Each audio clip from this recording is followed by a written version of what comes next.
안녕하세요. 청주 우암도장에서 신앙하고 있는 김양숙입니다. 요즘은 염려불망 태울주 읽기를 생활화해야 한다고 하신 종도사님의 말씀을 따라서 태울주를 읽고 있습니다. 일상생활에서 제가 성격이 급한 편이라서 실수를 자주 하는데 태울주를 읽으면서는 마음이 차분해지고 생각이 정리되는 것을 느낍니다. 천독 이상 넘어가니까 무엇을 해도 자신감이 붙는 것을 느낍니다. 그리고 태상 종도사님의 새벽 묵상을 집중해서 읽어보니 이전에 도움 말씀이 새로운 깨달음으로 다가오는 것을 느낍니다. 상제님 진리 공부는 늘 생활 속에서 끊임없이 해야 신앙의 활기가 생긴다는 것을 깨달았습니다. 또한 세상 사람들을 만나서 상제님 진리를 전해줄 때면 신앙의 보람과 행복함을 느낍니다. 일요일은 환단고교와 도전을 홍보하고 있습니다. 홍보를 하면서 만난 분들 중에는 상제님 진리가 좋아서 공부해 보고 싶다는 분들도 계십니다. 그럴 때면 진리를 찾고 있는 많은 분들에게 진리를 전해주는 것이 얼마나 소중한 일인지 다시 한번 각인하게 됩니다. 제가 중3 때 일인데요. 아버지가 의암으로 돌아가셨습니다. 제 동생 5명이 다 어렸고 엄마 또한 48세로 젊은 나이셨는데 남편을 잃은 슬픔에 망연자실하고 슬피 우시는 엄마의 모습이 더 슬펐습니다. 왜 우리에게 이런 아픔을 겪어야 하는지, 우리 가족이 앞으로 아버지가 안 계신 세상을 어떻게 살아야 하는지 현실이 너무나 막막하기만 했습니다. 아버지가 돌아가신 후 서울에서 직장 생활을 하던 오빠가 시골로 내려와서 엄마와 우리 가족을 부양하게 되었습니다. 오빠가 외아들이라서 군대에 가지 않고 고향에서 단기 사병으로 근무하며 농사일을 하였습니다. 오빠 나이 21살 되는 봄에 모내기를 하기 위해서 논에서 경운기로 논을 갈다가 그만 전기에 감전이 되고 논바닥에 쓰러지고 말았습니다. 동네 사람들 얘기로는 조금만 일찍 발견했더라면 살 수도 있었다고 했는데요. 가슴이 아프게도 너무 늦게 발견하여 결국 돌아가시고 말았습니다. 장례식은 오빠와 같이 근무하시던 군인들이 와서 치러주셨습니다. 엄마는 아버지가 돌아가시고 3년 만에 효자 아들을 잃은 슬픔에 아무런 희망도 없는 듯 넋을 잃고 계셨습니다. 그런 엄마의 모습을 보며 우리 가족이 겪는 아픔이 너무도 원망스러웠습니다. 오빠가 돌아가신 후 큰언니와 형부가 저희 집에 들어와서 농사를 지으며 살게 되었습니다. 집안 환경은 큰언니와 형부의 노력으로 차츰 안정되어 갔지만 저는 가족들이 제 곁을 떠나는 것에 대한 충격이 오래 지속되었습니다. 도대체 인생이 무엇이길래 사람은 죽도록 고생만 하다가 가는 것인지 인생에 대한 의문이 들기 시작했습니다. 또한 아버지의 오빠가 돌아가시는 것을 지켜봤던 저로서는 사후세계에 대한 궁금증이 생기기 시작했습니다. 사후세계가 정말 존재하는 것일까? 사람은 죽으면 영혼은 어디로 가는 것일까? 인간은 무엇을 위해 사는 것일까? 라는 의문이 들어 친구를 따라 성당도 가보고 교회도 가보고 철학관에도 가서 사주팔자도 봤지만 내가 궁금해하는 인생의 해답은 들을 수 없었습니다. 학교를 졸업하고 직장 생활을 부평 효상동에서 했는데 출퇴근 때 지하철을 이용했습니다. 그날도 다른 날과 같이 퇴근 시간에 전철을 탔는데요. 그날따라 전철 안에 한 광고 포스터에 시선이 갔는데요. 이것이 개벽이다 라는 서책 광고였습니다. 그때는 책 제목이 좀 특이하다라고 생각했을 뿐 책을 사보지는 않았습니다. 그 후 결혼을 하게 되었고 아이 낳고 키우느라 정신없이 보내던 어느 날 남편과 지하철을 타고 안산을 가는데 차창 밖으로 증산도 간판이 눈에 띄었습니다. 증산도가 뭐 하는 곳일까? 궁금한 생각은 들었지만 기수련하는 곳이겠지라고만 생각했습니다. 그러던 어느 날 2004년 11월 저녁 무렵 딸과 함께 친정에 다녀오는데 구인당 한 의원 앞에서 두 분이 패널을 쭉 펴놓고서 홍보를 하고 계시는 것이 눈에 띄었습니다. 무엇인지 궁금해서 다가가 보니 상제님에 대한 내용과 이것이 개벽이다 라는 책이었습니다. 이상하게 그 책이 반가웠습니다. 그때 홍보하시는 분이 다가와 이것이 개벽이다 라는 책을 아세요? 하시길래 예 알지요 했더니 이 책이 어디서 나온 책인지 아세요? 그건 잘 모르겠는데요. 증산도에서 나온 책이에요.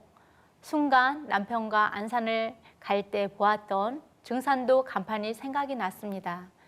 기수련하는 곳이겠지 생각을 했는데 홍보하시는 분에게 상제님과 조상님에 관한 이야기를 듣고 마음이 동했습니다. 그래서 증산도가 무엇하는 곳인지 궁금하기도 해서 다음에 만나기로 약속을 하였습니다. 며칠 후 저의 인도자이신 최종복 성도님께서 저에게 전화를 해서 만나자고 했습니다.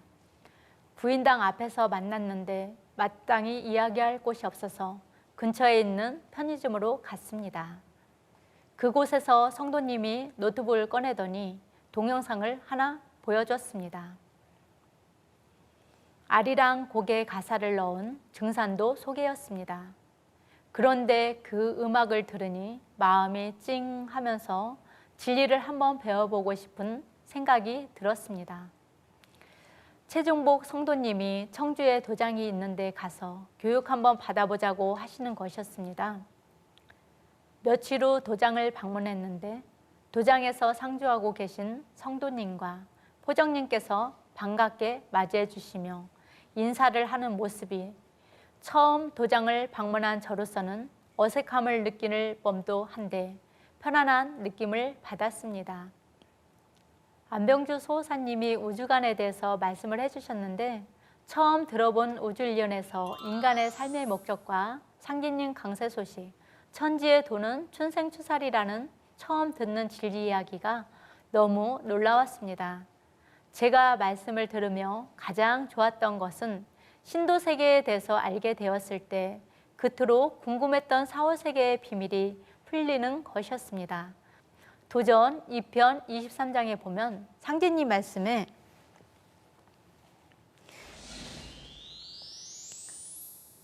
형어천지하여 생인하나니 만물지중에 유인이 체기하니라. 하늘과 땅을 형상하여 사람이 생겨났나니 만물 가운데 오직 사람이 가장 존귀하니라. 천지 생인하여 용인하나니 불참어 천지 용인지시면 하가왈 인생 호화. 천지가 사람을 낳아 사람을 쓰나니 천지에서 사람을 쓰는 이때에 참여하지 못하면 어찌 그것을 인생이라 할 수 있겠느냐 라는 말씀이 가장 감동적이었습니다. 진리 교육을 받을수록 진리가 너무 좋았습니다. 2004년 11월에 입문을 하고 12월에 태울궁에서 입도식을 할 때 진리를 만난 감사함과 기쁨에 눈물을 많이 흘렸습니다. 입도 서원을 할 때의 감동은 지금도 생생하게 기억이 납니다. 제가 처음 읽은 책이 도전이었는데 도전이 너무도 재미있고 감동적이어서 일주일 만에 다 읽었습니다. 특히 시편 어천편에서는 상제님이 어천하실 때의 상황들이 슬퍼서 눈물이 많이 났습니다. 창생들을 사랑하신 상제님의 사랑이 느껴졌고 감사하는 마음이 들었습니다. 그 외 증산도의 진리와 개벽 실제사항을 읽었고 테이프를 들었습니다. 태상 종도사님 말씀 중에 조상들이 자손만 쫓아다닌다. 자손이 조상의 숨구멍이다. 이 세상에 가장 소중한 나의 몸뚱이를 낳아준 조상이 제1의 하나님이다 라는 말씀이 가장 많이 와 닿았습니다. 저는 출산 이후 산도로 허리가 많이 아파서 고생을 많이 했습니다. 태울궁에서 증산도 대학교 교육을 받을 때인데요.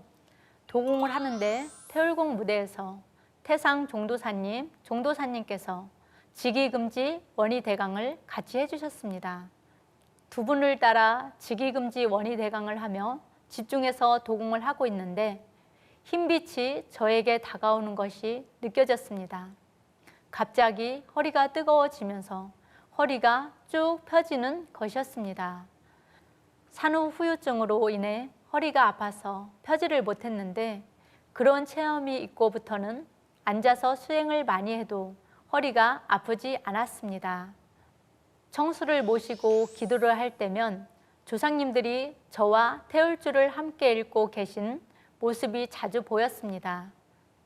저의 셋째 큰아버지는 지간이셨는데 청수를 떠놓고 기도를 많이 하신 분이셨습니다. 특히 셋째 큰아버지 모습이 자주 보이셨습니다. 조상님들이 늘 저와 함께 하신다는 것을 알게 되었습니다. 때론 돈이 없어서 고민을 하면 녹이 끌러지고 직장이 없어서 고민을 하면 일자리를 얻는 환경이 만들어지는 것이었습니다. 2013년 7월 7일 대천제 때 이 교육장에서 태울주 도공을 하는데 저의 왼쪽 어깨 밑에서 구슬이 떨어졌는데요. 구슬이 오른쪽으로 이동을 하다가 다시 왼쪽으로 구슬이 굴러오는 느낌을 받는 순간 구슬이 사라져 버렸습니다. 마지막 3분 집중을 하고 태울주 도공을 하는데 상제님, 태모님의 모습이 보이셨고 그 순간 몸에서 강한 기운이 쫙 퍼져나가는 모습이 보였고 마지막에는 원형 모양의 새가 추를 중심으로 빙글빙글 도는 모습이 선명하게 보였습니다. 제가 인도한 김익호 님도 태상 종도사님의 대도 말씀과 종도사님의 도움 말씀이 좋다고 하시며 대천제에 참석한 것을 너무도 기쁘다고 말씀하셨습니다. 그리고 수요치성에 참석하시어 진리 교육을 받으셨습니다. 상제님께서 너의 믿음을 주어야 나의 기운을 받으리라 하신 말씀이 생각이 났습니다. 신앙을 하면서 상제님, 태모님께 큰 은혜를 받으며 조상님에 대한 감사함을 느낍니다. 또한 소중한 나의 가족이 함께 신앙을 한다는 것이 정말 행복합니다. 그러한 신앙의 은혜를 받으며 조상님에 대한 보온하는 마음으로 신앙하는 것이 큰 축복이라는 것을 깨달았습니다. 가족 신앙을 할 수 있게 해주신 조상님께 늘 감사함을 느낍니다.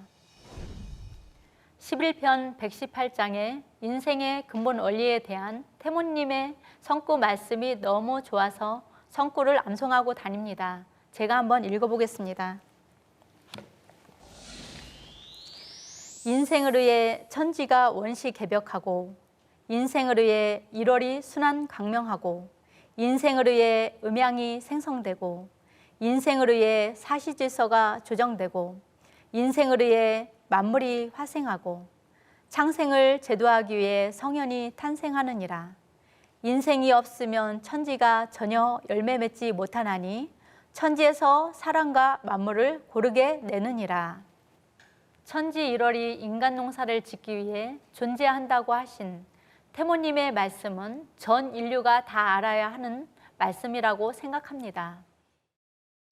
이 세상에 무엇보다 소중한 내 자신을 가치 있는 삶으로 산다는 것이 얼마나 중요한지 새삼 새롭게 느낍니다. 제가 살면서 좌우명 성구로 자주 읽는 성구 말씀이 있는데 한번 읽어보겠습니다.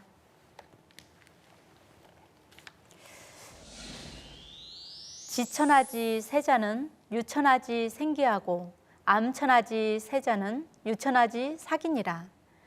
천하 대세를 아는 자에게는 천하의 살 기운이 붙어 있고 천하 대세의 어두운 자에게는 천하의 죽을 기운밖에 없느니라. 하신 상제님의 말씀을 통해 세상의 대세를 늘 살펴야 한다는 말씀으로 강인하는 성구 말씀입니다. 계산년 한 해 동안 열심히 포교에 전념하고자 노력하고 있습니다. 그리고 진천의 도장을 꼭 개창해서 많은 사람들을 상제님 진리로 인도하겠습니다. 천하 창생의 생사가 다만 너희들 손에 매여 있다. 너희들은 손에 살릴 생자를 쥐고 다니니 득이지추가 아니냐 하신 상제님 말씀처럼 진리를 늘 생활 속에서 상제님 진리를 전하는 일꾼이 되겠습니다. 감사합니다.